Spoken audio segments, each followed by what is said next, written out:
Well, thank you.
Pastor Dixie, would you mind giving the invocation?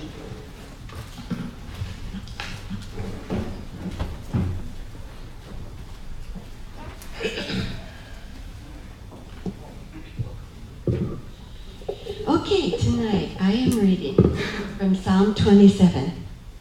The Lord is my light and my salvation. Whom shall I fear? The Lord is the strength of my life. Of whom shall I be afraid? When the wicked come against me, my heart shall not fear. So, Father God, we declare tonight that you are the light to every problem and every decision that's standing before us. You are the answer when there doesn't seem to be one. And you are our strength. Even in times when we're feeling weak, you are our strength. So we declare strength to every member in this city council tonight, in their body, in their mind, in their soul. Lord, we declare that you are our light to every place of darkness, things that we wonder about and don't know. You are. So we declare tonight, Father, that your kingdom come, your will be done in this city council as it is in heaven. Amen. Well, being that it's 6 o'clock, we will officially call this meeting of the City Council to order. Madam Clerk, could you please take the roll? Here. Smith. Here. Busker. Here. Bradshaw. Here. Easter. Here. Chesney. Here. Clown. Here. Monahan. Here. And next we have the Pledge of Allegiance led by Alderman Ross. Pledge allegiance to the flag of the United States of America and to the republic for which it stands, one nation, under God, indivisible, with liberty. When we speak of our fire officer 1, 2, 3 curriculums, these are all management classes or training classes. There's several classes that are involved with obtaining this one particular certificate.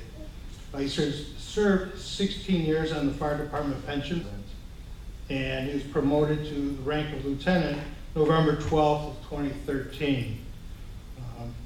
He's married, has his wife Wendy here, and some of his family. So Tim also is getting a certificate of recognition, and thanked him for all his work and his service to the community for 28 years.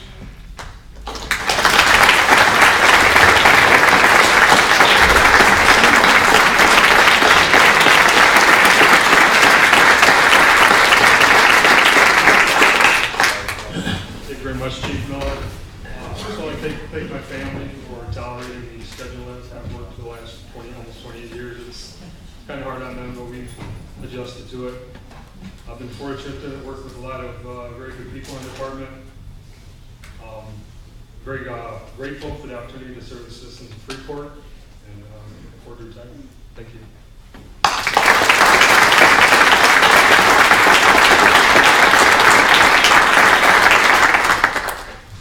Yeah, that was just an accomplishment right there, because when I invited him here tonight, he said, "Sure, I'll be happy to come, but I don't want to speak." Well, you did a fine job, so we're glad you made it here tonight. Next, we're going to be in the promotion section of this.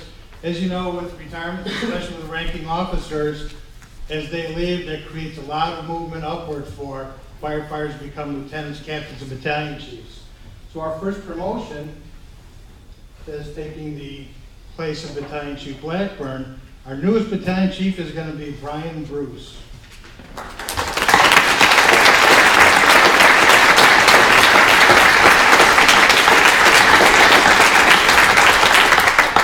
Battalion Chief Bruce started his career with Freeport March 16th, 1988, and was promoted effectively June 27th of 2017.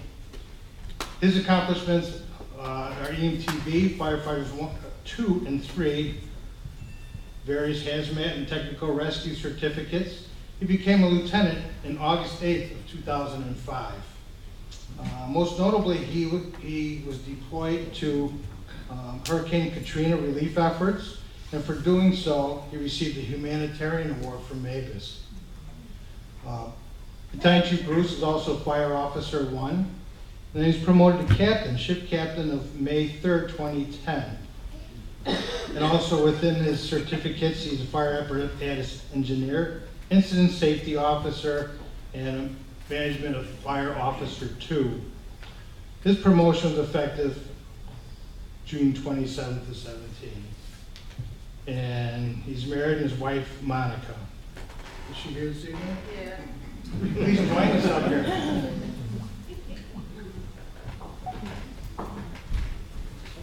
In the meantime, while you're joining us, Battalion Chief Bruce will be issued this evening a certificate of promotion. It reads, "The certificate is awarded to Brian J. Bruce. Congratulations and best wishes on your promotion to Battalion Chief. Thank you for demonstrating the continued commitment required to achieve excellence and success." I'm sitting this down, but I'll give it to you in a minute. Okay, as we like to do, we like to have the spouse pin the new badge on their husband. So here's your Battalion Chief badge. Good luck with that.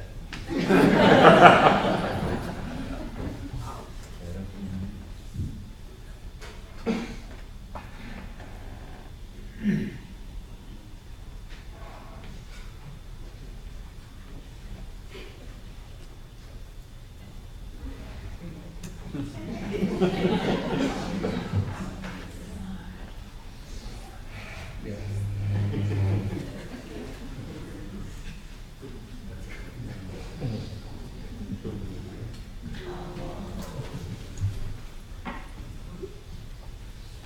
a few words, and that's yours. First of all, I'd like to thank God, the head of my life, my family, all the brothers on the fire department, Chief Blackburn, Tech Chief Blackburn, for stepping down and giving me a shot at this thing.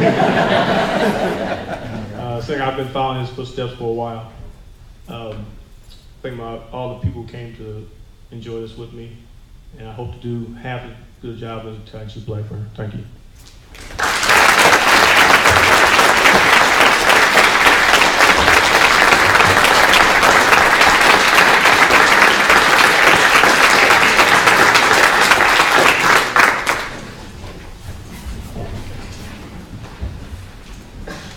Okay, since we promoted a captain, battalion chief was a captain, so now he is now a battalion chief, so now we have a captain's opening.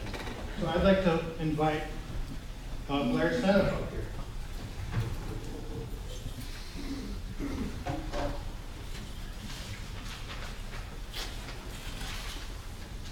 Okay, Captain Blair Seneff began his hiring date, October 7th of 1996, was promoted to captain June 27th of 17. Blair is a paramedic. He holds an associate degree from Highland Community College in Science, an associate degree from Rock Valley College in Fire Science. His numerous certificates are Firefighter 2, apparatus engineer, hazardous material tech rescue, firefighter 3. He's promoted to lieutenant October of 2010. He also attained the management classes of Fire Officer 1 and Fire Officer 2, and he served as Secretary and Treasurer of the Union, has negotiated 4 contracts, and was also the Vice President. He's joined with his wife and son here today. Mrs. Seneff, please join us. Also, Captain Seneff will be getting the certificate of promotion, stating how hard he worked to get to this point in time in his career, and thanking him for all of his efforts. We talked about this, right?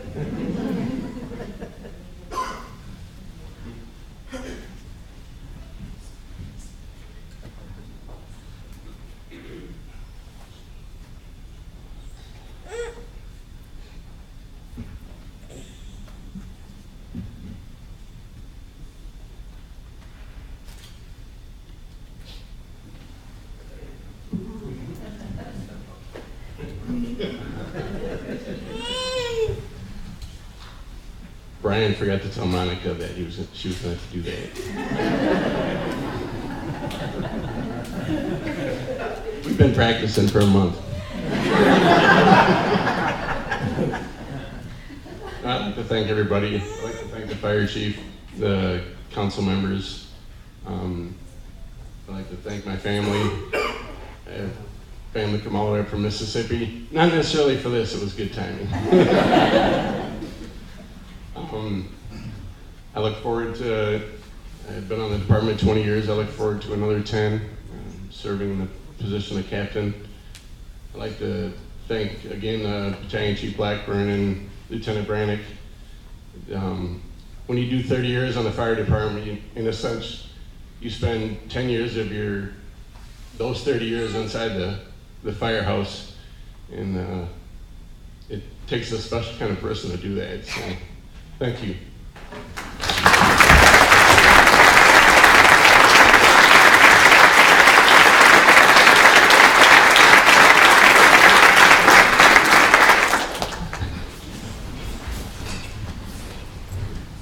Okay, we're moving right along here. 2 more promotions. I'd like to invite Lieutenant Tom Cordy up to the podium, please. Now this promotion here, if I would have read every certificate he has, we would be here all night long. So I condensed it down and we'll try to get through this rather quickly. But it's not to diminish the respect and accomplishments that I have in observing Lieutenant Cordy. He began his date of service with the city of Freeport on June 3rd, 1996, and was promoted to the rank of lieutenant June 5th of 2017. Tom is currently a paramedic and a technical rescue coordinator. So if you were to see the big 40-foot trailer with all the tools and things to rescue people that are trapped, that's his area of responsibility. He does it quite well. He's heavily involved with MAVIS, which is our mutual aid within the state of Illinois. So if we need other resource coming in through the state, or if I have questions relative to MAVIS, Tom is my first point of contact in that regard. Tom also was deployed to hurricanes Gustav and Ike. Apparently he went to one while he was there, another hurricane came by, so he took care of both of them. He also received the Humanitarian Award from MAVIS. He's also a member of the Stevenson County Emergency Management Planning Committee, Unified Command Committee, and Countywide Disaster Drill Committee. He's a member of the Urban Search and Rescue Team, or USAR as we call it. In 2009 through now, he's the logistics specialist, and 2009, 2010, he's logistics manager. So that manages all the equipment and resources through the whole state of Illinois through MAVIS and Wheeling. So it is quite a responsibility, which he does well. He's also firefighter 2 and 3, FRS engineer, which he's helpful in training the newer firefighters. He's got a lot of hazmat certificates too, but he doesn't like to speak about those. He also is the management fire officer 1 and 2 certificates that he's earned. He's here with his wife Jean this evening. And before we call Jean up, Tom is also getting the famous certificate of promotion. They all look the same, but this one has his name on it, Thomas M. Ford. Congratulations on promotion to fire. So Jean, would you care to join us up here, please?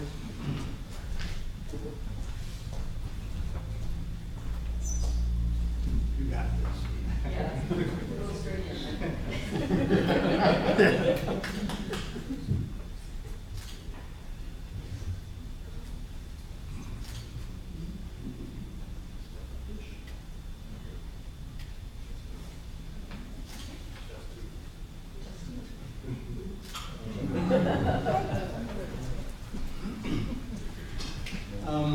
I'm not the speaker that the rest of these guys are. I just want to thank my family and friends for the opportunity. And I always give Chief Miller a hard time because when they hired him from outside the department, the first chief that we ever had from outside the department, we kind of gave him a hard time and said that I was next to get promoted at that point. So I got to put off for a couple of years, but in the long run, it was the best thing for the city. So thank you.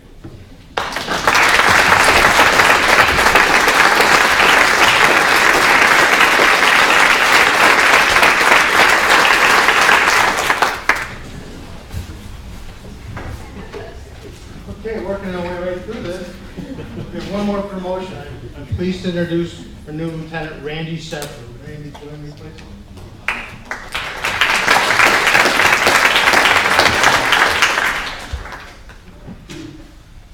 Okay, Randy began his career with the city of Freeport August 12, 1997. Promoted to the rank of lieutenant June 5th, 2017. He also is a firefighter 2 and 3, certified as a fire apparatus engineer. He holds an associate degree from Blackhawk Technical College. Again, he's a paramedic. He had an ambulance assignment from 1999 to 2009. At which time, 2009, he was appointed as assistant mechanic, which is quite an appointment. There's a lot of work involved in that. In May of 2012, he was appointed as senior mechanic. So he also had a helper and help bring that person along. He also has a hazmat certificates in hand, and he just recently completed his management fire officer 1 curriculum. He's here this evening with his wife, Anna. I'd like to invite her up here as well.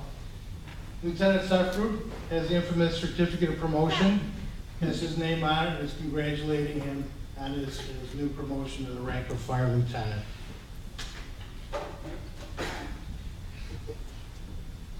You ready?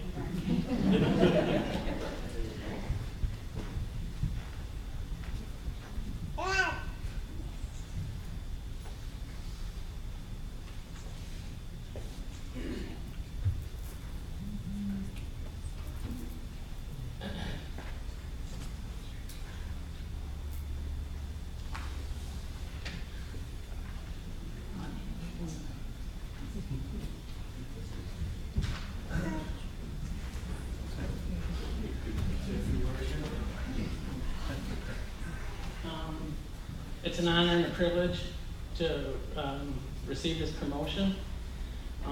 It's also bittersweet. I too have worked a long time with Battalion Chief Jim Blackburn, and Lieutenant Tim Brannick, he was my lieutenant.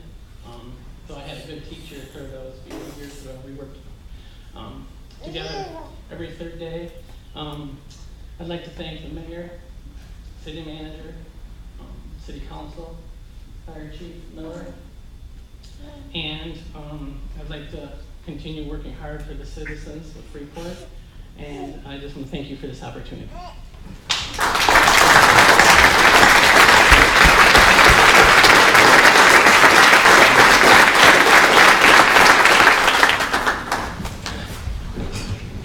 Okay, we're moving right along here. As you can see, the folks that have done a full career, the folks who are ascending throughout the ranks of their career. Now we have 3 new firefighters we'd like to introduce that just started within a matter of the past few weeks. I'd like to first call up here firefighter Mark Schwertman.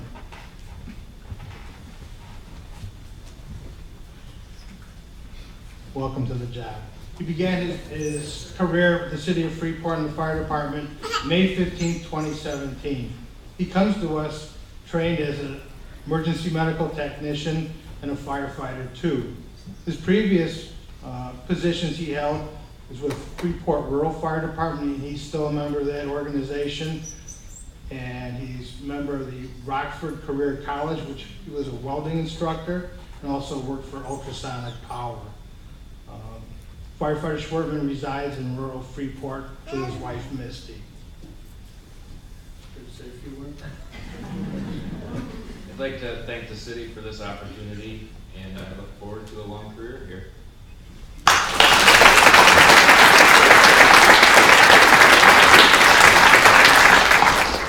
Next, I'd like to invite firefighter paramedic Brandon Sanders up here. Oh, I'm so scared. Okay, firefighter paramedic Sanders began his career June 12th of 2017. He comes to us with his paramedic license in hand, earned that February of 2017, and firefighter too. So these folks that come to us are already pre-trained with paramedic license.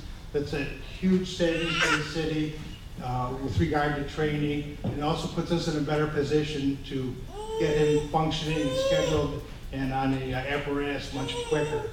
His previous employment was preventive maintenance systems.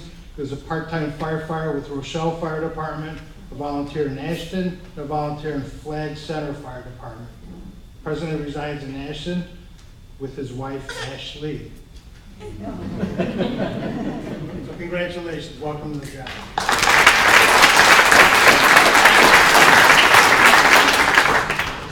Take this opportunity to thank God where He brought me today, and I thank the city of Freeport for giving me this opportunity to start a long career and do what I love to do the most and take care of the people here in the city. Thank you.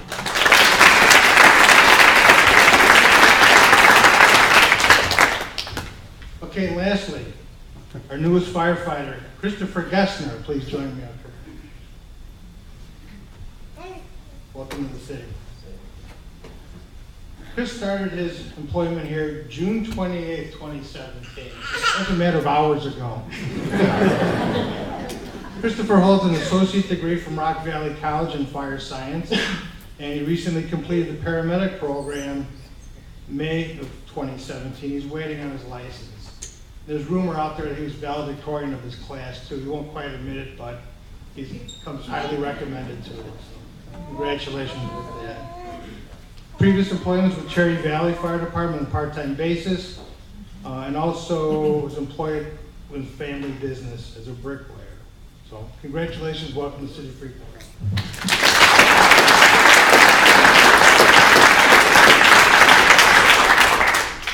I would like to thank you all for this opportunity to be a Freeport firefighter.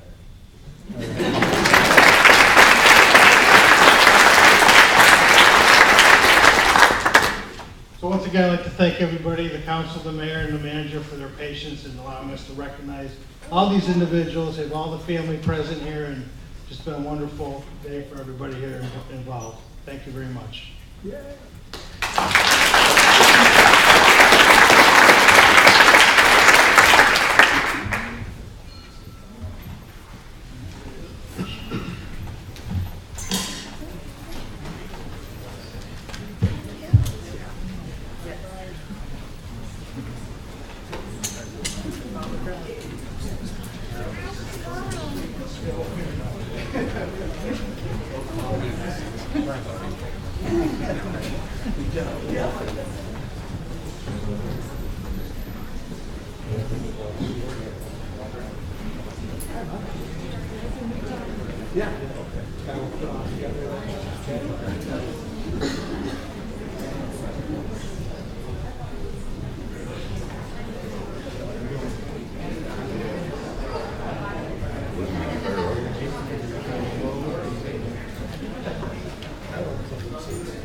Okay, I think we'll go get started on the next item on the agenda. But Chief Miller, thank you for leading such a fine group of men.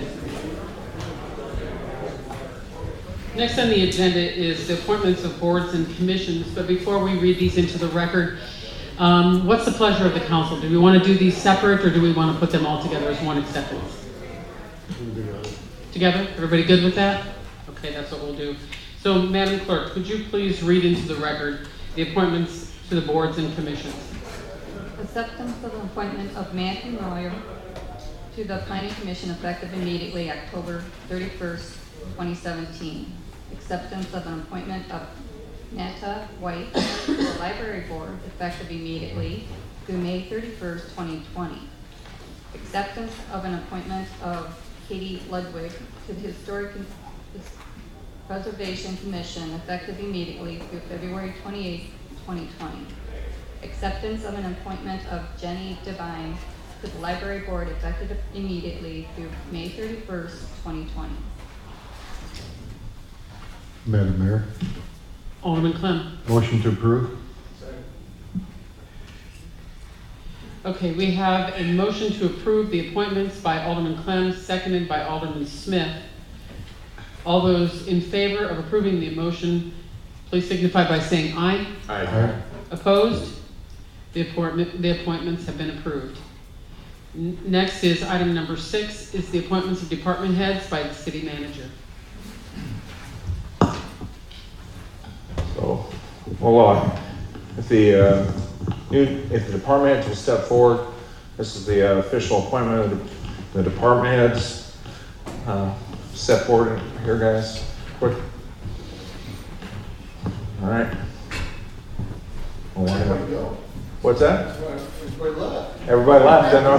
The department, you see who's important, firefighters. So, okay. So, this is, how are we going to do this here? Okay. So those of you that don't know, this is Kurt Sutman, otherwise known as Kurt Schilling. And Nancy McDowell. So Kurt will be the Director of Information Technology. Nancy is the Director of Community and Economic Development. We're also going to be appointing Tom Dole as Public Works Director, Todd Barklow as Chief of Police, Sean Gallagher as the City's Engineer, and Scott Miller as the Fire Chief. So you'll repeat after me. I state your name. Have been appointed to the office of, state your office, in the City of Freeport, in the County of Stevenson. Do solemnly swear I will support the Constitution of the United States and the Constitution of the State of Illinois. I will faithfully discharge the duties of the office to the best of my ability. Congratulations. Congratulations.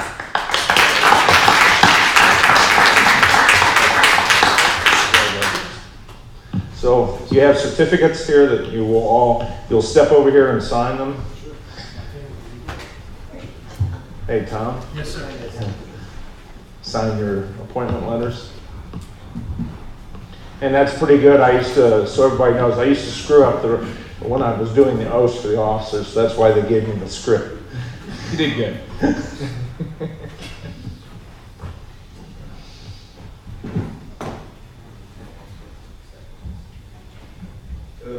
For everybody's information, they're signing them. The appointments are all for 4 years with the exception of Scott Miller. As you know, we are looking for his, and it was a 1 year and then appointment, and then we will continue on as we need to in his position. So, and then Sean's contract is concurrent with mine as we go forward. So, Well, thank you to each one of you department heads for your service as well. On to item number 8 is the second reading of ordinance 2017-29. Madam Clerk, could you please read this into the record? An ordinance amending section 202.99, General Code Penalty Complicity Schedule of Fines, a chapter 202, General Provisions, and section 694.99, Penalty of chapter 694, Weeds and Grass of the Codified Ordinance of the City of Freeport, Illinois. The first reading was held on April 3rd, 2017. A motion to adopt was given by Alderperson Clem, second by Alderperson Brashoff, and the ordinance was laid over to the Committee of the Whole meeting held on April 10th, 2017.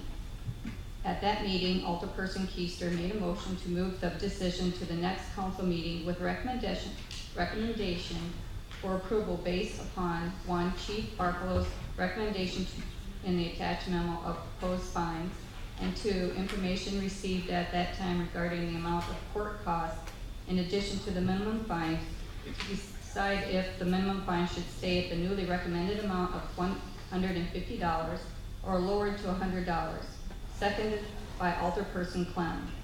At the April 17, 2017 council meeting, Alderperson McClanahan moved to defer the matter, second by Alderperson Chesney. Ordinance 2017-29 is on tonight's agenda in the format presented at the April 17, 2017 council meeting with the title clarification. Chief Barklow, since you had some of the final decision on that, would you like to take the lead? Oh, sure, thank you. Basically, we started to dig into this just a little bit to take a look at some of these fines that we found that the minimum fine was very lax on some of the things that we were dealing with, noise, loud neighborhood parties, and we were citing those folks and they were getting dragged into court, and then they basically get a $25 fine, sometimes a little bit more. So we took a look at that, and so that kind of led into discussion. Let's raise all the fines from $50 to $75, straight across the board. It doesn't matter what it is, city ordinance. Then on some of the nuisance kind of calls, like animals at large or disturbing noises, if you get a neighbor with a dog and maybe you get up early and work or whatever the case is, and the dog is a nuisance, What we've done is we've raised the minimum fine to $100 on those particular offenses. Then if for subsequent offenses, we put a step in there. So if you have 2 of these within, a 12-month period, then it goes up to $150. Now, we did put a maximum fine of $500, I think, just to put a ceiling on top of that. Not that we expect really anybody to be levied that kind of fine, but that's kind of the background on that. Any questions? Any further discussion?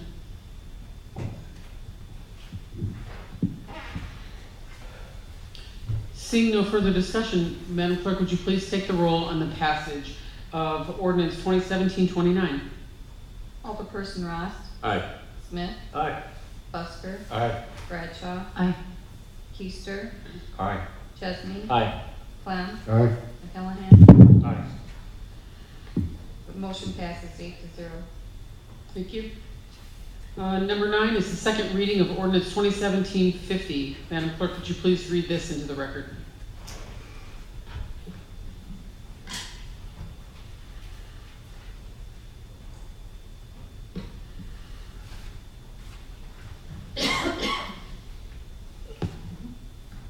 An ordinance amended Title II Business Regulations, Chapter 876, Residential Real Property Regulations, Section 867.08 of the Codified Ordinances of the City of Freeport, Illinois, regarding annual registration fees. A draft of this ordinance was reviewed at the June 12, 2017 Committee of the Whole and moved forward upon the motion made by Alderperson Chesney, seconded by Alderperson Smith. At the June 19, 2017 City Council meeting, it was laid over by a motion made by Alderperson Keister, second by Alderperson Chesney. Any further discussion on this reading, on this ordinance? Mayor, Alderperson Bradshaw? thank you. I just want to clarify then it's free registration for landlords as long as they register their properties from April 30th to May 31st in the calendar year. And if they register after June 1st, then they must pay an increased fee of $50 per property instead of the previous $19. That is correct. Thank you. I just wanted to repeat that for public. And this will go into effect next year, should it pass. 2018. Thank you. Any further discussion? Seeing none, Madam Clerk, would you please take the roll on the passage of ordinance 2017-50? Alderperson Ross. Aye. Smith. Aye. Busker. Aye. Bradshaw. Aye. Keister. Aye. Chesney. Aye. Clem. No. McClellan. Aye. Motion passes 7-1. On to item number 10, which is the second reading of ordinance 2017-51. Madam Clerk, would you please read this for the record? An ordinance amending an ordinance amending Title 10 Employment Provisions, Chapter 290 Compensation and Benefits, Section 290.01 of the Codified Ordinances of the City of Freeport, Illinois, regarding classification plan. A draft of this ordinance was reviewed at the June 12, 2017 Committee of the Whole and moved forward upon a motion made by Alderperson Chesney, seconded by Alderperson McClellan. At the June 19, 2017 Council meeting, Alderperson Busker moved and Alderperson Chesney seconded the approval of this ordinance as amended, and the matter was automatically laid over to tonight's meeting. Okay, any further discussion on item number 10? Madam Mayor, the copy you have does not have the amendments that were approved by council in it. That was so just wanted to make sure that everybody is aware that it was amended. It should read in section 3, with the exception of the transit program, because it's under that's section 3 of paragraph D, and then section 6 should be reading with the exception of, should remain within the language. I apologize that this did not, the amended one did not get into your package. Any further discussion? Seeing none, Madam Clerk, could you please take the roll on the passage of ordinance 2017-51 with the amendments? Alderperson Ross. Aye. Smith. Aye. Busker. Aye. Bradshaw. Aye. Keister. No. Chesney. Aye. Clem. No. McClanahan. Aye.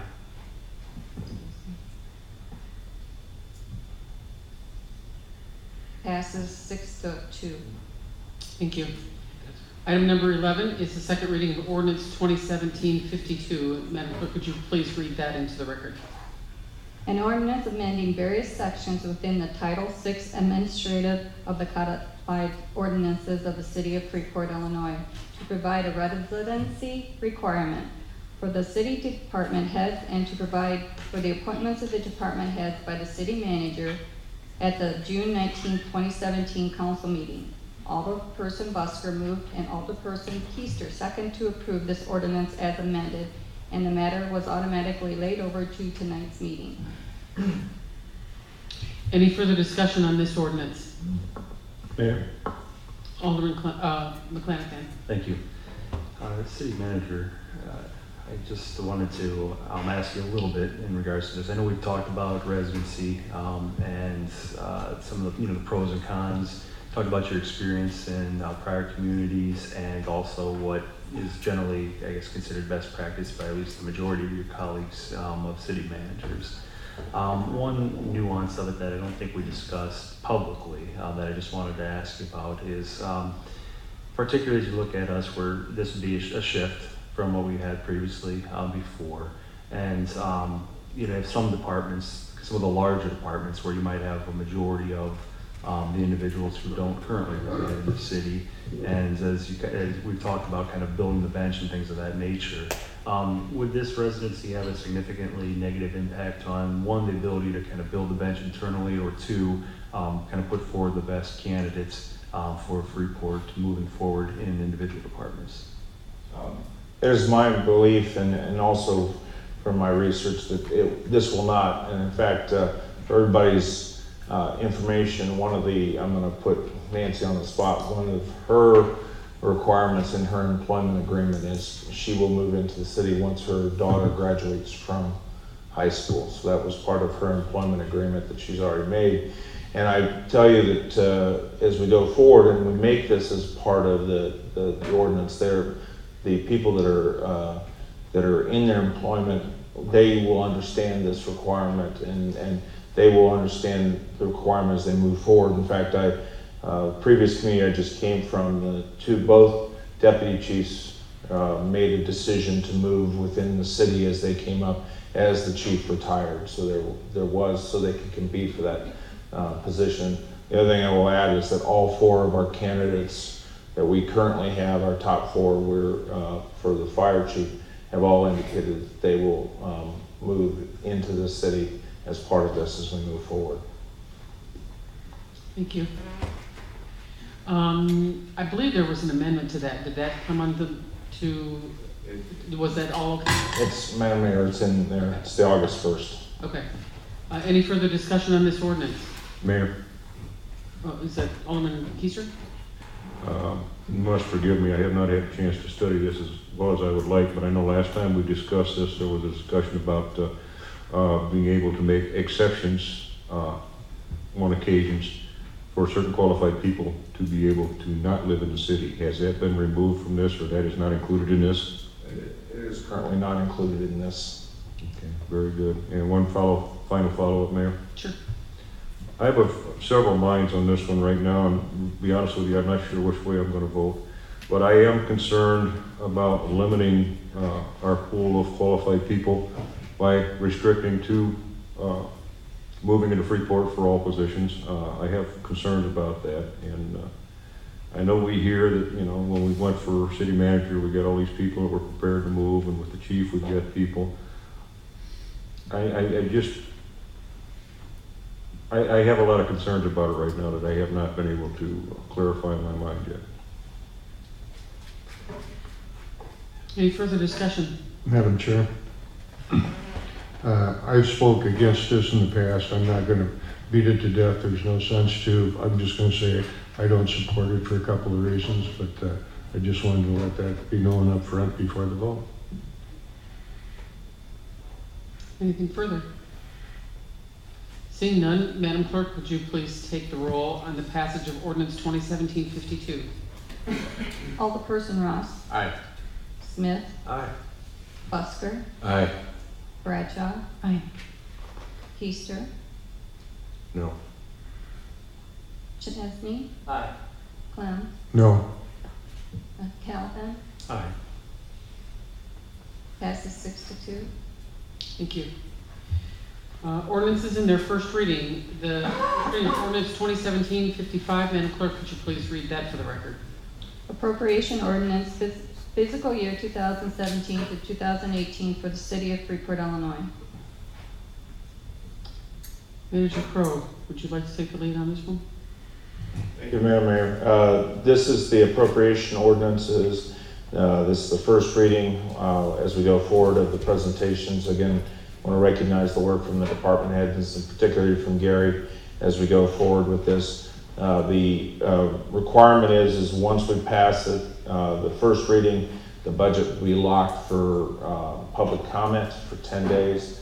And then at that time, based upon the public comments, we can make modifications, but we'll have then a public hearing 15 minutes prior to the next council meeting. And I recommend to go forward. It's the budget as we reflected and briefed of the last two financial cows. Any discussion? Mayor Bell? Alderman McClanahan. Just to clarify, have there been any changes since our meeting a week ago? Not that I'm aware of. I didn't see any, but it's a long document. No changes. All right, thank you. Mayor, Alderman Bradshaw. I'd like to make a motion to move it forward. Second. Okay, we have a motion made by Alderperson Bradshaw, seconded by Alderman Clem, to move this ordinance forward onto the second reading. Item number 13 is the ordinance 2017-56. Madam Clerk, would you please read this into the record? An ordinance of the City of Freeport, Illinois, amending various provisions of the City Code of Ordinances to reflect city manager form of government. Manager Crowe. So this is the comprehensive ordinance that that Roxanne and I have been working on for quite a while, since I've gotten here, as we go forward to establish city manager to make us in accordance with your desires with the ordinance, city manager ordinance, as well as the state requirements as we go forward. The couple things we will bring up is that we will have to have a discussion at the COW. As we went through this, we identified at least 3 commissions that have had no action within the last 5 years that we can find of that we're going to have to eliminate. But we wanted to get the first reading here. Additionally, we'll have one discussion on an executive session on a particular paragraph that is not clear dealing with personnel on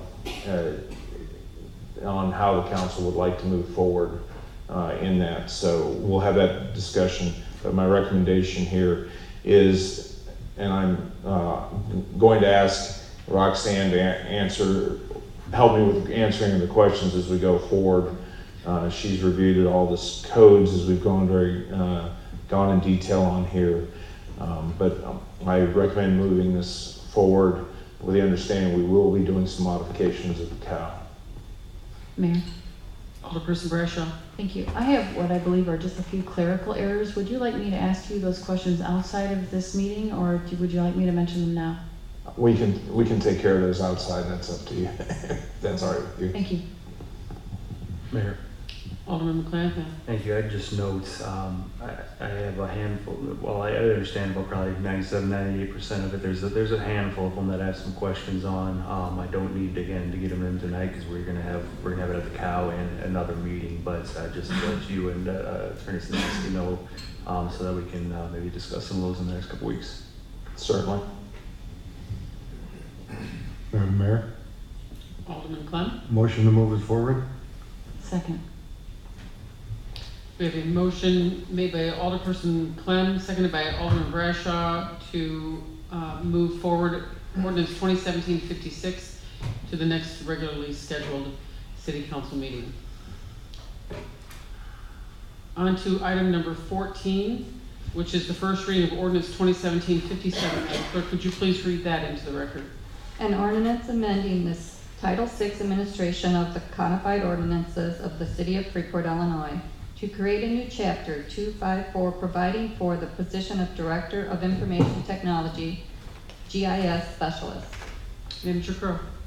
Yes, so this is as we started moving forward, each department was doing their own IT buys and buying their own cell phones. So one of the things that was identified through both all the departments as well as our contractor is that we needed to centralize this. And we had the talent within the staff with Kurt, and we're still working out his assistant some issues as we go forward. This will consolidate it, and we've already saved $17,000 roughly as we've gone forward and identifying issues with some of the IT equipment. But this will allow us to consolidate and have a central location, and with somebody that has Kurt's getting his undergraduate degree in management information systems, so having somebody that a bit experienced, but it would also put us in line with what most communities are now going, because IT has become so specialized. You really need that IT director. Mayor? Thank you for that savings of the $17,000. Nice job. Alderman Chesney. Thank you. Manager Crowe, for those in the audience and viewing at home, when they see director, we're not actually adding bodies, we're actually just realigning our priorities. So could you just explain, the bottom line doesn't change, however the structure and the duties will? That's correct. So what we've done is we had a GIS coordinator on the staff, and we've gotten the mapping, and he will still have that. The person will still have a 25% responsibility for GIS coordinator working for the city engineer, but the other 75% will be dealing in the coordination and structure. And it's strictly taking that position, realigning it, making it a director position so that he has the ability to move forward, and he or she, as we go forward, and to consolidate all of our IT needs as we move into the 21st century. Madam Mayor. Alderman Clem.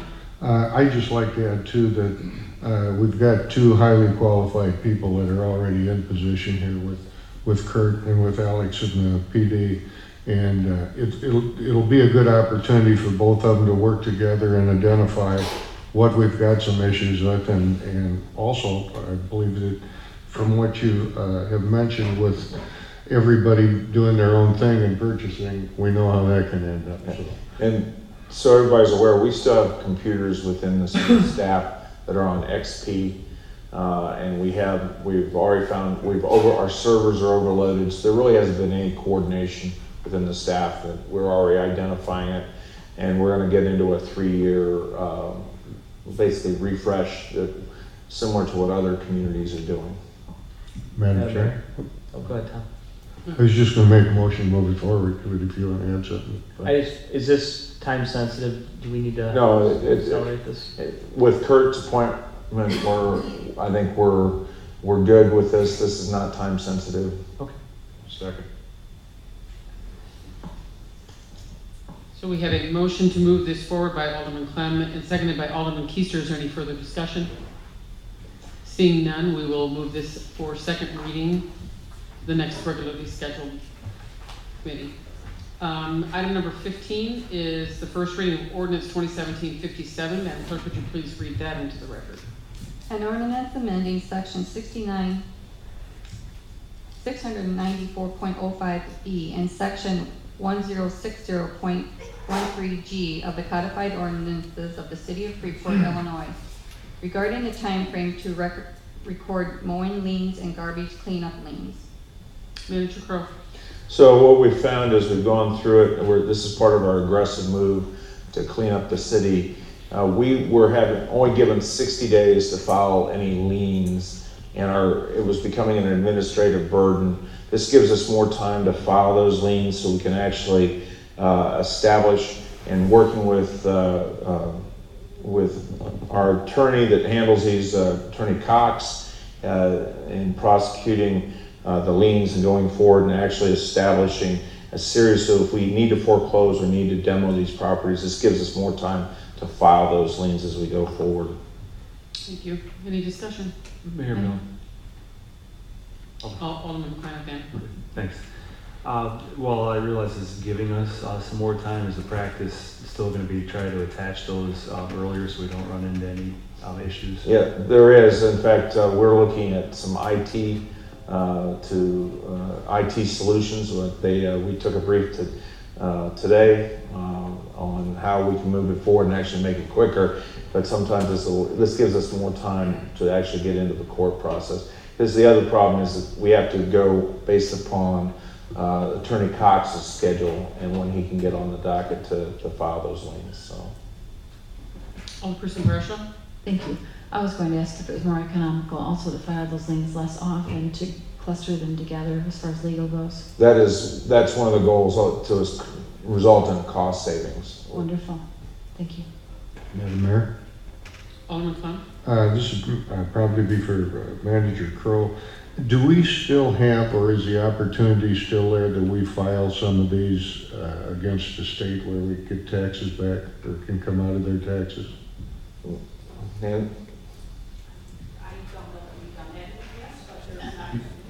yes, it was. It wasn't quite as successful as we thought it would be, but if they've got any money coming back from the state and we've got a lien on it, we'll get the dollars and cents for that. So just something to check on.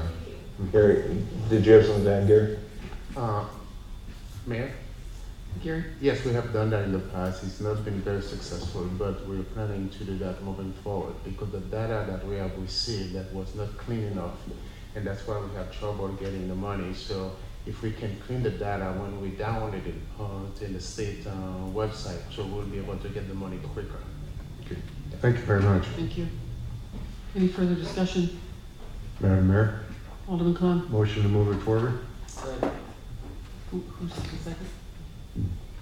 All right, we have a motion to move ordinance 2017-58 onto the second reading by Alderman Clem, seconded by Alderman Smith, so this will be automatically laid over to the next regularly scheduled city council meeting.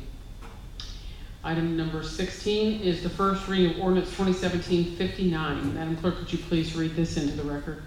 An ordinance to assert the prevailing rate of wages for laborers, workmen, and mechanics employed in the public works of the city of Freeport, Illinois.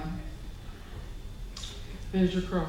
So this is the yearly requirement to certify the prevailing wage within the state of Illinois. This is time sensitive. We have to get it up to the state comptroller to show that we've approved it by the 15th. So I request that it be moved right to second reading as we go forward. So this is this was first late coming from the state, and then we should have actually brought it to council at the last council meeting. So, Madam Mayor. Alderman Chesney. Thank you, Manager Crowe. This is more of a housekeeping issue. It is. Yeah, state statute compliance, etc. That's right. Mayor? Alderperson Bradshaw. Motion to move it forward? Second. We have a motion made by Alderperson Bradshaw, seconded by Alderman Clem to move this ordinance 2017-59 forward. Madam Mayor. Who just said that? Alderman Smith. To suspend the rules and passage. Second. Who did the second? Busker. Busker. So we have a motion to suspend the rules by Alderman Smith, seconded by Alderman Busker, which is non-debatable, must pass by a 2/3 majority vote. Madam Clerk, would you please take the roll on the suspension of the rules only? Alderperson Ross. Aye. Smith. Aye. Busker. Aye. Bradshaw. Aye. Feaster. Aye. Chesney. Aye. Clem. Aye. McAlpin. Aye. 8-0 passes. Okay, so now before you is the final passage of ordinance 2017-59. Is there any further discussion? Seeing none, Madam Clerk, would you please take the roll on the passage of ordinance 2017-59? Alderperson Ross. Aye. Smith. Aye. Busker. Aye. Brashaw. Aye. Keister. Aye. Chesney. Aye. Clem. Aye. McAlpin. Aye. Passes 8-0. Okay, on to resolution number 17. Is the adoption of resolution 2017-40. Madam Clerk, could you please read this into the record? Resolution of the City of Freeport, Illinois, relating to participation by elected officials in the Illinois Municipal Retirement Fund. Any discussion on this one? Mayor, McClanahan? I just wanted to note, it's my understanding that we actually have been operating with these two positions being IMRF. This is just some housekeeping to put it in on the record. Correct. Any further discussion? Alderperson Brashaw. Motion to accept and pass this. Second. Go ahead, Mike. Was that you, Mike? We have a motion to adopt resolution 2017-40 by Alderperson Brashaw, seconded by Alderman Keister. Madam Clerk, would you please take the roll on this passage? Alderperson Ross. Aye. Smith. Aye. Busker. Aye. Brashaw. Aye. Keister. Aye. Chesney. Aye. Clem. Aye. McAlpin. Aye. Motion passes 8-0. Okay, item number 18 is the adoption of resolution 2017-41. Madam Clerk, would you please read this into the record? Resolution of the City of Freeport relating to termination of participation by elected officials in the Illinois Municipal Retirement Fund. Discussion. Mayor, Alderman Chesney. motion to approve. Second. We have a motion to approve resolution 2017-41 by Alderman Chesney, seconded by Alderman McClanahan. Any further discussion? Seeing none, Madam Clerk, could you take the roll on the adoption of this resolution? Alderperson Ross. Aye. Smith. Aye. Busker. Aye. Brashaw. Aye. Keister. Aye. Chesney. Aye. Clem. Aye. McAlpin. Aye. Motion passes 8-0. All right, number 19 is the adoption of resolution 2017-42. Could you please read this into the record? A resolution authorizing the acceptance of the Firefighters Charitable Foundation Grant Award. Chief Miller. Yes, thank you, Mayor. Nancy McDonald identified this grant opportunity for which we applied for a grant in the amount of $9,352 for the purpose of outfitting both of our frontline ambulances with computers for the paramedics and their patient care reports. This is separate and different than dispatch computers. She did a real fine job applying for the grant and filling out the paperwork when we were awarded the sum of $300. So it's a little bit different, but every little bit helps, and we certainly appreciate that. That's right. Thank you, Nancy. Chief. Discussion. Madam Mayor, Alderman Chesney. motion to approve. Second. We have a motion to approve resolution 2017-42 by Alderman Chesney, seconded by Alderman Busker. Any further discussion? Seeing none, Madam Clerk, would you please take the roll on the passage of this resolution? Alderperson Ross. Aye. Smith. Aye. Busker. Aye. Brashaw. Aye. Keister. Aye. Chesney. Aye. Clem. Aye. McAlpin. Aye. Motion passes 8-0. And item number 20 is a letter of agreement. Madam Clerk, could you please read this for the record? Regarding the multiple use path plan with Highland Community College Foundation and the Freeport Park District. This is an outline of a tentative agreement regarding the Highland Bicycle Path, the extension of the present multi-use path between Park Boulevard to Sullivan Drive, and a prospective path across the Highland campus on the northern edge of the CC property and beyond. Sean, is this something you wanted to discuss, or is this you roll? Okay. That's fine. It's, so, been in discussion with both Island Foundation and the Park District over the last, gotten very smart thanks on the bike path, thanks to Sean. He's gotten me up to speed here on it. This will, with our approval, Highland Foundation and has approved the payment of $30,000 to us in the Park District, $53,000 for the building of this path. They're ready to move forward with the approval of this. Once council approves this, they're ready to sign this. The next step in this process is then Sean and I sitting down and working on a memorandum of understanding for the maintenance and ownership of the bike path as we go forward. But this will move the payment, the $30,000 from Highland Foundation and the $53,000 for the building of that section. And that will allow us to set up for the next step, which is taking the bike path through through Highland Community College. That is a separate discussion. The foundation made it very clear to me that they do not represent the college, even though they have members from the college on their board. So that will be part of the MOU as we go forward on the ownership as well. Any discussion? Mayor? Alderman Clanathan. Thank you. I know that there's various components in this kind of letter of understanding or of agreements. The one is the portion that we see now from Park to Sullivan.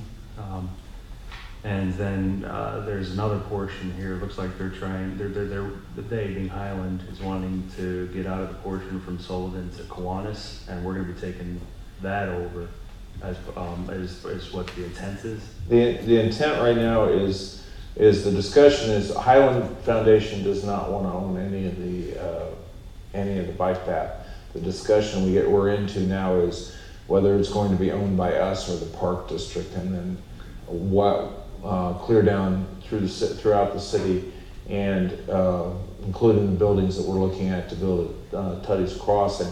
Additionally, on the other side of Highland Community College, if we get an agreement, there's a different section in there that the Highland Community College or Highland Foundation owns. There's a wooded area that they want to give to the Park District, but that's all part of the MOU and where we're going to next. This pays for the portion that we recently got done and pays their portion of that money by us approving this letter. Follow up, Mayor? Alderman Clanathan. All right, so the main thing you're worried about is kind of the financial arrangements among the three entities and all those other aspects regarding as you said, the path and to the ownership out to Kiwanis, the right-of-ways, easements, the additional parcel that's numbered in there. All of those are going to be fleshed out further and come back in a final MOU. That's correct. So as soon as we get approval from all three boards, and they said they're going to be stating, both the foundation and the Park District are ready to sign this once we approve it. That's when we're going to start hashing out the MOU. Madam Mayor. Alderman Clamp. Manager Crow, I'd known where this started and some of the conversations and where you're ending up at here. I appreciate what you've done in the amount of time that you've done it in. This is a thing that I think we can all realize now that the multi-purpose path going up Empire and going up Pearl City Road has been a huge success. Every time I go by there's people riding on it, kids, all ages. So this is something that everybody wants to move forward, but okay, who's going to control it, who's going to blow the snow, and who's going to write the checks for it? But I appreciate you getting to this far in this amount of money, or this amount of time, and it is a good agreement to start out with.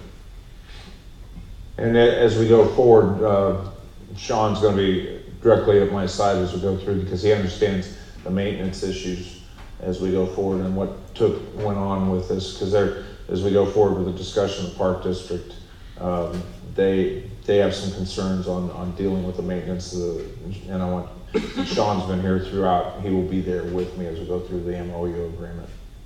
Madam Chair? Two things if I could. First, Sean, thank you very much for all the work that you've done in putting that bike path together and altering it and changing things, and all the work that we've got some of the guys from the water and sewer out here that was done there.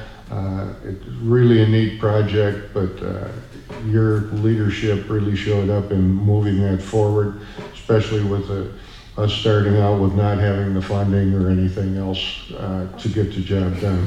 So I appreciate that, and the other thing I'd like to do is make a motion to accept the letter of agreement. Second. We have a motion to place the letter of agreement on file by Alderman Clem, seconded by Alderman Keister. Is there any further discussion on the letter? Mayor, Alderperson Bradshaw. thank you. Manager Crowe, this letter of memorandum of understanding is basically just the go-ahead to get going on this project. It's not necessarily a financial obligation at this point, is it? Actually, this portion of the project, correct me if I'm wrong, Sean, is already done. This is just to payment from the, we allow Highland Foundation and the Park District to pay us the amount of money that it took us to put this bike path in. Thank you. If I may address Engineer Gallagher. Sean, this will cover the majority of the costs of the portion that you already finished from the, I forgot the name of the nursing home, Parkview, to Sullivan, is that correct? Correct. The estimated construction final numbers are around 103,000.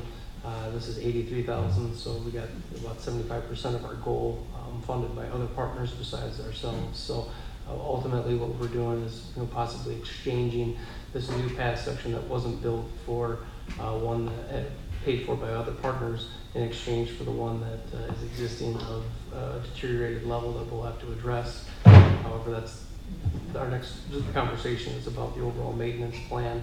And this goes in line with the $103,000 that we owe the Park District for prior improvements at Tuddy's Crossing in helping them craft their master plan. Not everything that they can do is within confines of properties that exist.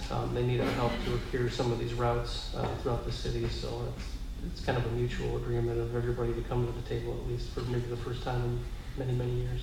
Can I follow up? Thank you. Engineer Gallagher, the constituents in that area, including my ward, which is real close to that area, really like that new path, and they wanted to let me, or they asked me to tell you how much they appreciate the work you've done on there. I've heard a lot of specific compliments to you generally, and I passed some of those on to Manager Crowe the one day. And I guess then my next part is for Manager Crowe.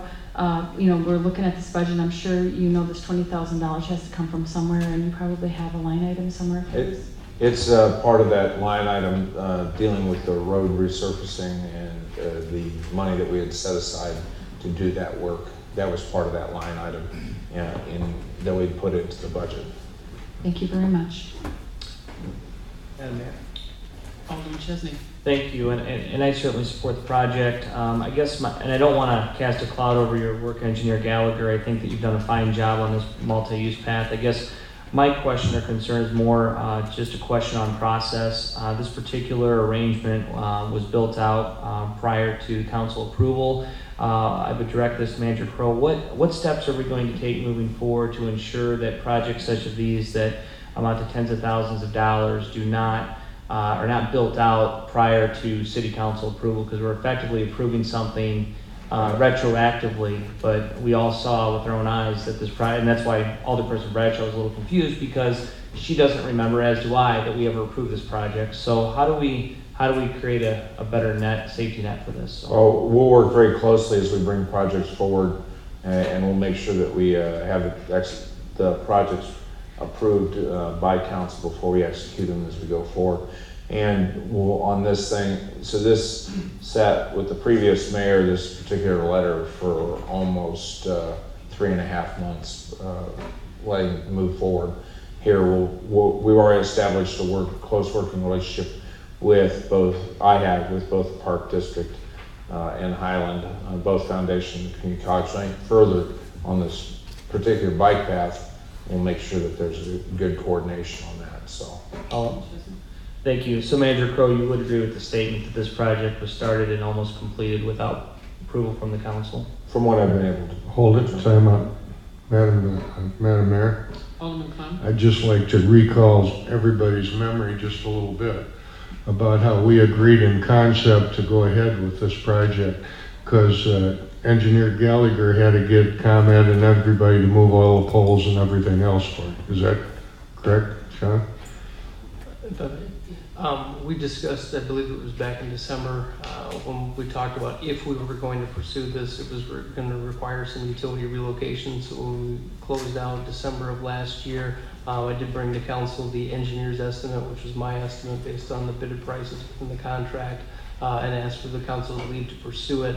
And at that time, I believe the recommendation was, it was generally accepted. However, it was how we were going to pay for it, and the specific instructions that I received were, Sean, you worry about building it, we'll worry about funding it from the mayor's office, and that is what I did. Follow up if I can. Alderman. And just, I agree with you totally, Andrew, that we should make sure that projects don't go ahead.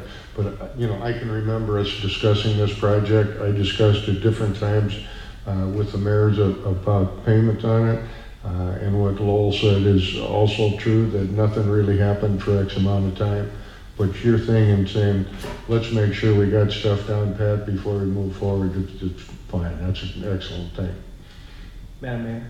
Alderman Chesney? Yeah, and I was careful to even bring this up because it is a positive project. Yeah. But we did have a conversation, and the conversation also was how we're gonna pay for it. So just having a conversation is certainly not within our code to authorize the construction of this. So we did agree to it in principle, but what we didn't agree to is how we're gonna pay for it. So giving somebody the directive that they can go ahead and build this out without our approval. I'm just wondering what steps the council is able to take to prevent that from happening again. And that was my only question. Not that I disagree with the project or Sean's hard work or coordination with Highland Community College and the Park District, but we still have a responsibility to protect taxpayers. And in this particular case, while we might all agree with the project, we didn't really protect the taxpayer because we are authorizing something that was already built out. And the one thing I will say that Sean was given direction by the previous mayor to do it. So he would, that, Sean was, I feel, was not at fault with it. His direction was from the mayor. Completely agree. Agree 100%, we're fine. We're good. Yeah, I believe everybody here is on the same page. So we do have a motion on the floor to receive this letter of agreement made by Alderman Clem, seconded by Alderman Keister. Is there any further discussion on this letter? Seeing none, all those in favor of placing this letter on file signify by saying aye. Aye. Aye. Opposed? That motion passes. Madam Chair? Yes. Given that it's got a financial, perhaps some financial implications, might suggest a roll call vote on this? For a letter, do we need to do that, Lowell? No? No? You do not need to just place a letter on file at some point in time, though. In just my quick review of the letter this evening, it does note that there would be a some sort of further legal definition or agreement that I assume would be coming before the council. And the one comment I'll make about this, where we run into a legal problem here is that Attorney Cox was the attorney that was negotiating this for the Park District, and now he is our attorney, so the Park District is having to find other legal counsel as they move forward. Madam Mayor? Alderman Smith. Just so I can clarify, the passage of this letter does not obligate the city to any expense, is that correct? It just places it on file. All right. Okay. Then we will move on to item number 12, which is the report of department heads. Finance. No report, Mayor. Thank you. Community development. No report, Mayor. Thank you. Do I ask IT? How about public works? I gave it to the manager. Okay, so we're good there? Mayor? Mm-hmm. It might just be a formality, but sometimes when you ask the department heads if they have a report, sometimes the council still would like to ask questions. Oh, sure, let's back up to that. Does anybody have a question on any of that we've just quickly gone through? All right, Alderman Brasho, we know you have some question. Go ahead. I was just going to ask our new IT director a few questions. I understand you're going to be spending approximately 25% of your time helping the engineering department, is that correct? As it's laid out, it's partly 25% helping engineering department and also GIS, the GIS program to keep that running. Okay, well, I just wanted to say welcome aboard, and I know you've already been here, but I just wanted to put a name with the face too, so thank you. Okay, Chief Miller. No report this evening, thank you. Chief Barklow. The only new report is I'm happy to report that the fireworks went off okay last night. A lot of traffic, a lot of folks were out there enjoying that. Just a reminder of the fairs this week. We'll have a lot of police presence out to the fairgrounds. Everybody go out, have a great time. It'll be fun, and it looks like the weather's going to hold out. So that's all I have. Mayor? Alderman Bradshaw. Thank you.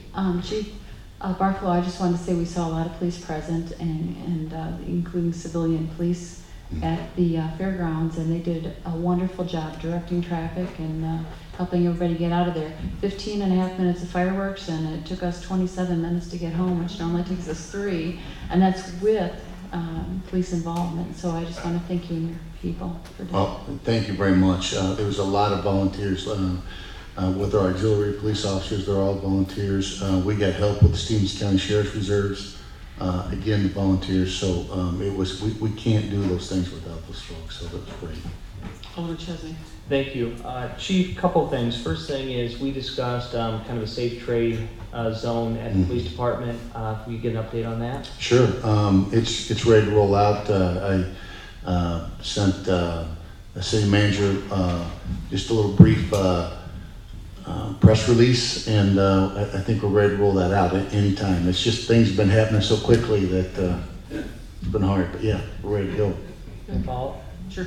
One observation I had from the auxiliary police is, a lot of times when people see police presence, they don't always know the difference between auxiliary and PD.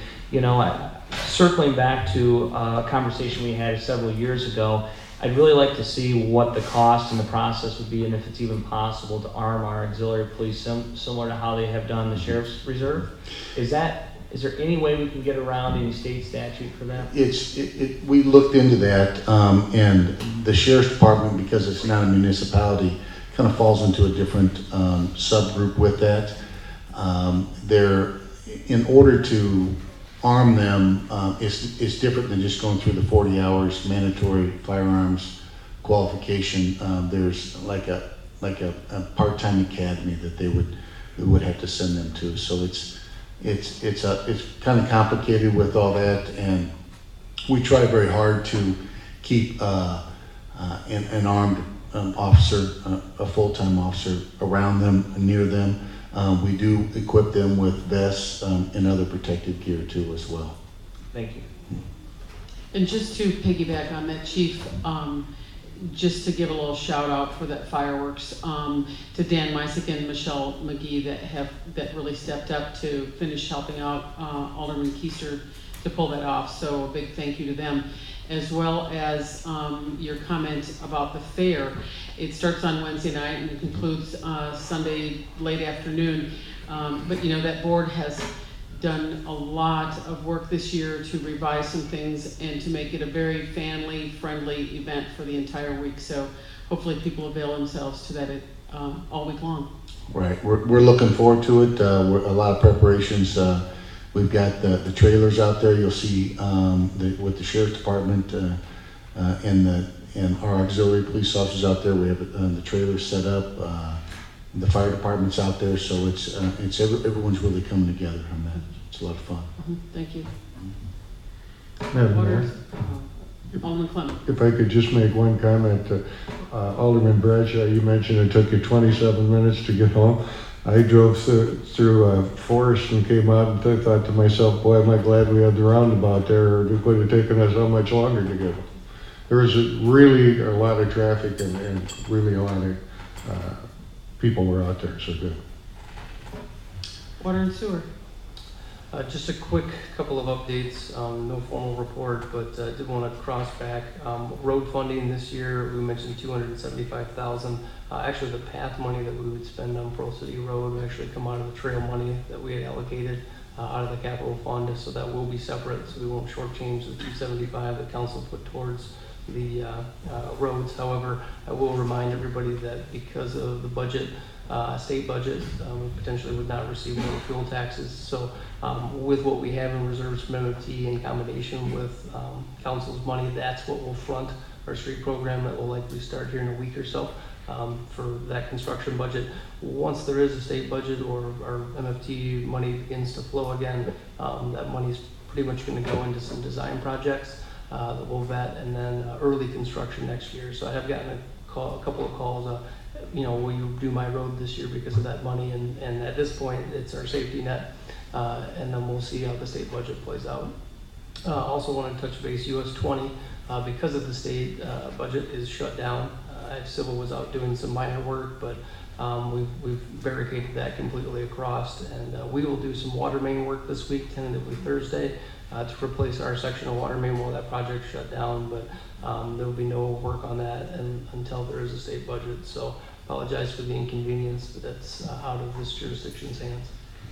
Thank you. Library. Mayor, actually. Oh, yes, I'm sorry. Go ahead, McLean. Thank you. Two things. One, I know you said it's it's in the state hands, and it looks like you guys set up something for emergency vehicles, but and we're going on. Well, anyway, do we anticipate a stopgap measure, things of that nature? What's our ETA? Because obviously, it's especially as we go into the school year, your main detour goes by one of the elementary schools there. What are our options? Right, that's certainly going to be an issue. Obviously, we'll cross that bridge when we come to it. If this prolongs itself, one of the conversations the chief and I had was to make sure that it was passable for emergency vehicles if necessary. So that was backfilled on Friday last week, and everything was compacted. We actually had a few people enjoy the use of it over the weekend with the barricades pulled. However, that's not supposed to be a primary access for anybody within the community. Civil has their equipment out there. It's not lighted. You can certainly cause yourself some injury, so please avoid that area. You should not be in it. However, we'll continue to work with the state on rectifying that issue. We have photographs of the route, the detour route, or unmarked detour route for conditions, because I've heard some complaints that semis have gotten lost. However, they should be aware of the detour because that goes around the city itself for semi-traffic. The local detour should not be used for semis. However, I have seen some damage actually on Park Crest caused by what appears to be somebody who was lost and should not have been on that road. And one other thing then, Mayor. Talking about the design work, and I know you said we're going to use our 275 to kind of get the projects going while the state has the issues there, and then in the events that things shake out and we have our MFT, you indicated that you'd like to use some of that for design work. Is that are those for some projects that have kind of been put off design for a period of time that's going to be able to maybe help spring forward some additional projects that have maybe been on the back burner for a while, or what was kind of the thought process for using the design work this year? So what you'll see is if once there is a state budget passed and we don't need this money as a reserve to get through our payments for motor fuel tax, you'll see a series of design contracts. One is going to be a discussion, obviously, of the Gladewood Bridge. If we want to pursue ever having a structure there with bridge funds, then that design needs to come sooner rather than later. That project will be pulled completely, and we'll have to fund that locally 100% if that would ever move forward. The second would be we have a partially repaired Young's Lane. We have half of the water main, and so a lot of what this design money is going to do is tie together with water and sewers design money when we look at full water main replacement on some of these routes. So it won't be tied to the well buildings as we've discussed that before, but we'll start bridging together some of those that need to get done sooner rather than later, and get some curb and gutter on a few streets that do. But those are the first two that jump out, and there's going to be substantial numbers more as we move forward.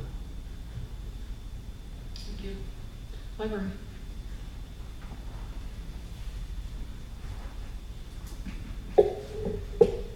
Good evening. Good evening. At the beginning of July, you might expect me to be talking to you about the library's summer reading program. Not so. Tonight, I'm talking to you about State Representative Brian Stewart's summer reading program. It's called Become a Readosaurus, and it has a picture of a fairly cloying dinosaur on the cover of the brochure. Representative Brian Stewart is challenging students, first through fifth grade, to read just 8 books during the summer. And books that are read at a local library reading program count too. Once a student has read all 8 books, they list them, send the list in to Representative Stewart's office. Now gets to the good part. Children who read 8 books will be invited to participate in an ice cream party later in the summer at the Union Dairy, and they'll be awarded with official certificates from the Illinois State House of Representatives recognizing their commitment to reading. They have until July 29th to return this forum. Now, I'm sure that our mayor has plenty of these brochures at her place of business, but I'm going to leave some on the counter should any of the rest of you have children or grandchildren or friends with children at home, or go to places of business where you might drop some of these off. And remember, the libraries, and they are all generously listed on the back of the brochure, along with Representative Stewart, offer incentives for summer reading. They try to make it fun. But we are all serious about it because children who do not read over the summer lose many of the reading skills they have gained by the end of the school year. It's fun, but it's serious stuff too, and I applaud him in following Representative Seisha's program for a reading incentive for kids. I'm going to walk right in front of the camera and leave these brochures over on the counter tonight. Thank you. Thank you, Carol. Any questions? Thank you. Okay, we have city manager's report. One of the things that Sean alluded to is we're not anticipating until the budget passes the distribution of the LGDF money, which we'll have to track it, and the motor fuel tax until the budget's passed. I'm not sure what's going to be happening with this. The discussion is also for everybody's awareness is that unless there's a budget passed, the probability of the schools in the state of Illinois will not, in all likelihood, open on time. We are having a pre-bid meeting for City Hall next week. We hopefully getting some contractors in. Sean and I are talking about some different options as we go forward with that. And we've also reached out to realtors as well as some developers for the listing of City Hall as we move forward. Just a reminder, Music on Chicago is on Friday night, and I'll be introducing the first band. So, and it's Jimmy Buffett night. My wife's a parrot head, so I think that's why they asked me. So, but that's all I have, Mayor. Thank you. And just to update the community on the Public Safety Task Force, there is still lots of work going into that and forming subcommittees and people joining in on those efforts. And with it summertime and lots more people being out and about, we really want to encourage the community to be involved and look out for your neighbors. And if you believe there's any suspicious activity, the police department is there for the calls. So please let those things be known, because when we all work together, that's how we'll make the community safer. So, and then yes, you want to add to that? Well, no, the one thing I forgot, I'm sorry, Mayor, and I don't mean to interrupt, but I wanted to recognize Gary. This is his last night here. Well, he's actually going to be here for 2 more weeks, but this is his last council meeting. And he's done an outstanding job with the budget and everything else. I'm sorry, Mayor, I forgot that. So I want to recognize Gary and say thank you. Hey, I only knew you for a short time. It was too short, Gary. Thank you. You know, and we all say the same, we appreciate it. And I just want to say thank you to the council and look at the time frame and how quickly we can get things accomplished when we all come together to the table to accomplish the one goal of moving the city forward. So, and just would like to wish everyone a happy and safe Independence Day. Alderman Ross, I believe you will be first on the council announcements. Yes, we have a neighborhood watch meeting scheduled for July the 21st at the BFW. That'll be at 6 p.m. Thank you. That's all we have. Alderman Smith. Nothing. Alderman Busker. Nothing this evening. Alderman Bradshaw. I just wanted to say goodbye to Mr. Bernadelle, and we will really miss you. You've done a wonderful job working with the city, and I was heartbroken when I heard you were going to leave us. So anyhow, I wish you only the best. That's it. Thank you. Alderman Keister. Nothing tonight, Mayor. Alderman Chesney. Thank you. I will echo Alderman Bradshaw's sentiments on you, Gary. You're a big asset to anybody that you work for, and we certainly appreciate your efforts over the last year, and I wish you the best of luck in your future. Alderman Clem. If I could indulge you a couple minutes, I'd appreciate it. First of all, I want to thank the council for their quick work on this project, and especially Sean, Tom Dole, and Manager Kroll. Tomorrow morning in the paper, you'll see a article about a flagpole that was put up in the roundabout over the last week, donated by 4 veterans groups, the VFW, Korean War vets, Vietnam, and the AMVETS. All took part in getting this job done. We just need to see about trimming some, how we say, nature grass, so we can take a look at a little different angle on it. But hey, thank you guys for all the work you did, and I really appreciate it.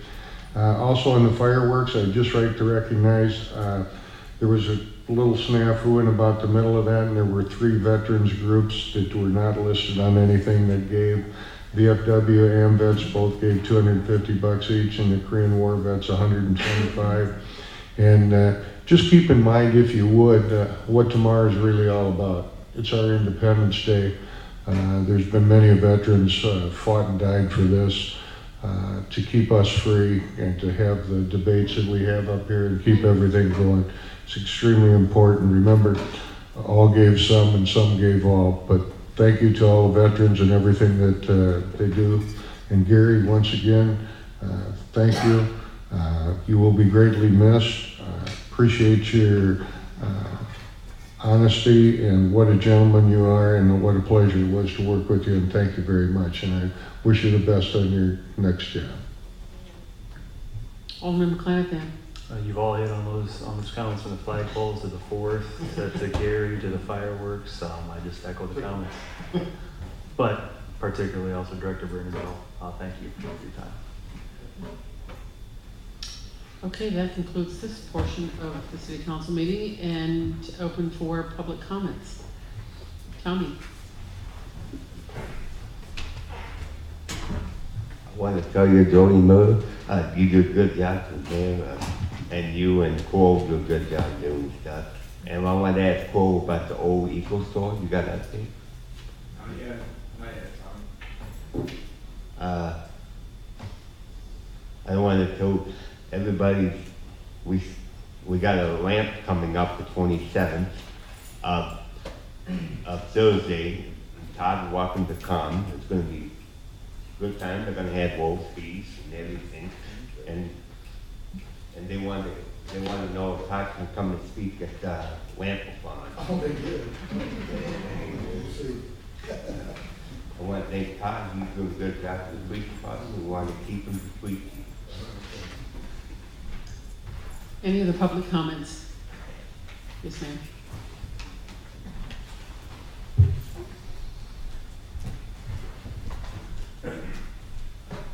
Good evening, Madam Mayor and the City Council. My name is Janice Crutchfield, and I have a couple of items that I wanted to bring up.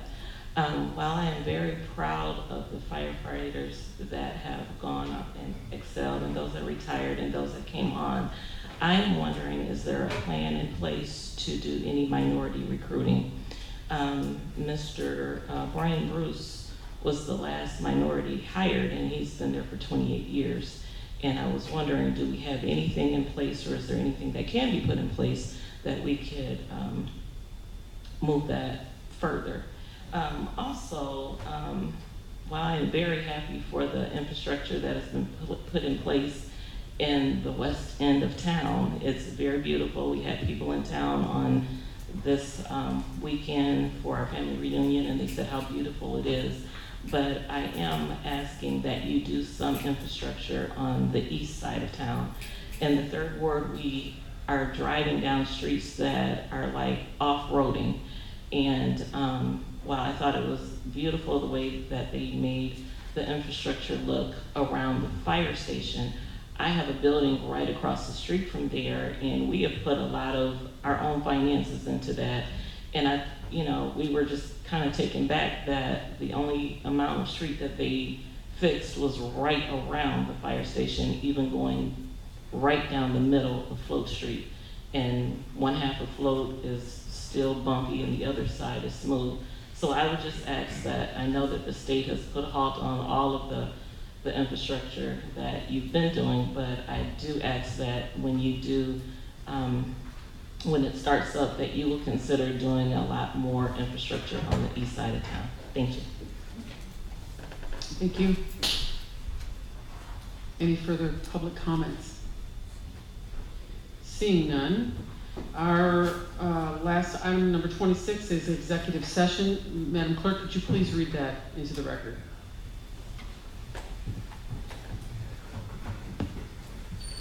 Pursuant to 5 ILCS 120-1, the appointment, employment, compensation, discipline, performance, or dismissal of specific employees of the public body or legal counsel for the public body, including hearing testimony on a complaint lodged against an employee of the public body or against legal counsel for the public body to determine its validity.